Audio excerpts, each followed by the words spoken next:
എനിക്ക് സർപ്രൈസസ് ഭയങ്കര ഇഷ്ടമാണ്. അതുപോലെ മറ്റൊരാളെ സർപ്രൈസ് ചെയ്യിപ്പിക്കാനും എനിക്കിഷ്ടമാണ് കേട്ടോ. അങ്ങനെയാണ് കല്യാണം കഴിഞ്ഞ് എൻ്റെ ഹസ്ബൻഡിൻ്റെ ആദ്യത്തെ ബർത്ത്ഡേ വരുന്നത്.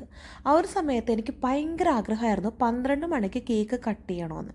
പക്ഷേ എനിക്ക് കേക്ക് ഓർഡർ ചെയ്യാനായിട്ടൊന്നും പറ്റിയില്ല. അതിനുള്ള റീസൺ വീടിന് ചുറ്റും ക്യാമറ ഉള്ളത് കൊണ്ട് തന്നെ അവനത് മനസ്സിലാകും എന്നുള്ളതാണ്. അപ്പം ഞാൻ യൂട്യൂബിൽ നോക്കി ബ്രെഡ് പുഡിംഗ് ഉണ്ടാക്കാമെന്ന് വിചാരിച്ചു കേട്ടോ. ഇതൊരു അഡാർ ഐറ്റമാണ്.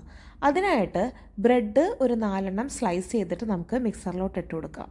ഇനി നമുക്ക് 1 കപ്പ് പാലും കൂടി ഇതിലേക്ക് ആഡ് ചെയ്ത് നമ്മുടെ മധുരത്തിന് എത്ര പഞ്ചസാര വേണോ അതനുസരിച്ച് നമുക്ക് ആഡ് ചെയ്ത് കൊടുക്കാം കേട്ടോ.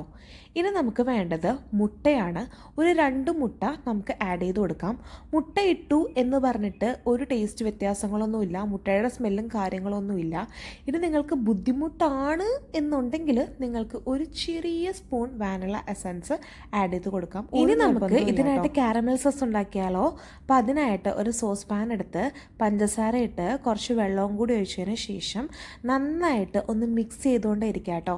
പെട്ടെന്നായിരിക്കും ഈ ഒരു പഞ്ചസാരയുടെ കളർ ചേഞ്ച് ആകും. ഈ ഒരു ലിക്വിഡ് കൺസിസ്റ്റൻസിയിൽ ഇരിക്കുമ്പോൾ തന്നെ നമുക്ക് എവിടെയാണോ സെറ്റ് ചെയ്യേണ്ടത് ആ ഒരു പാത്രത്തിലേക്ക് നമുക്കിത് ഒഴിച്ചു കൊടുക്കാം. ഒരു 10 സെക്കൻഡ് നമുക്ക് വെയിറ്റ് ചെയ്യാം കേട്ടോ. അതിനുശേഷം നമ്മൾ നേരത്തെ ബ്ലെൻഡ് ചെയ്ത് വെച്ചിരിക്കുന്ന ആ ഒരു ബ്രെഡിൻ്റെ മിക്സ്ചർ ഉണ്ടല്ലോ, അത് നമുക്ക് ഇതിൻ്റെ മേളിൽ കൂടി ആഡ് ചെയ്ത് കൊടുക്കാം. ഇത് നമുക്ക് ഇഡലിത്തട്ട് എടുത്തിട്ട് ഈ ഒരു പാത്രം അതിൻ്റെ മേളിലേക്ക് വെക്കാം. പൊട്ടുന്ന പാത്രമൊന്നും സ്റ്റീം ചെയ്യരുത് കേട്ടോ, അതൊന്ന് ശ്രദ്ധിക്കണം. ഈ ഒരു മൂടി വെച്ചൊന്നും അടയ്ക്കണ്ട. അതിനുശേഷം ഇഡലിത്തട്ടിൻ്റെ മൂടി വെച്ച് നിങ്ങൾ അടച്ചാൽ മതി കേട്ടോ.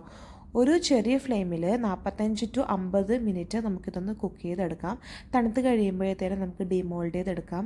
നല്ല ടേസ്റ്റിയാണ്, എല്ലാവരും ട്രൈ ചെയ്ത് നോക്കണം.